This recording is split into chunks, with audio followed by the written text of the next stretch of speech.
Welcome to Blizzard Fire. We hope this video helps fire up your solution. You start by verifying essentials.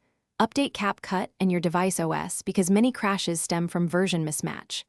Once done, make sure the app has storage, camera, and microphone permissions. Apps often fail silently without them. Then force stop Capcut, clear the cache in settings, and restart both the app and your phone. This refreshes temporary files and frees locked resources. If a project still won't load, export assets out so you can try recovery steps without risking the original files. You now perform deeper recovery. Export or copy your project folder to backup storage because reinstalling replaces corrupted app data. After uninstalling and reinstalling, test a small project to confirm basics work. If the app still misbehaves, try the Capcut web editor or move large media to an SD card to lower RAM demand. Also disable battery optimization for Capcut and free background RAM when necessary. Install a known stable older version.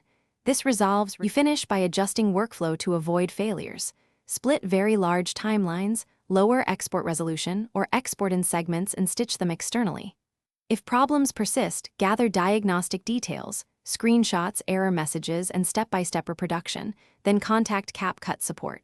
Make sure to back up your project first. One key troubleshooting tip: after a clean reinstall, reset all app permissions and re-import the backed up project. This often clears hidden permission or data conflicts and gets your edits working again without losing content. Thanks for watching. If you found this helpful, don't forget to like and subscribe.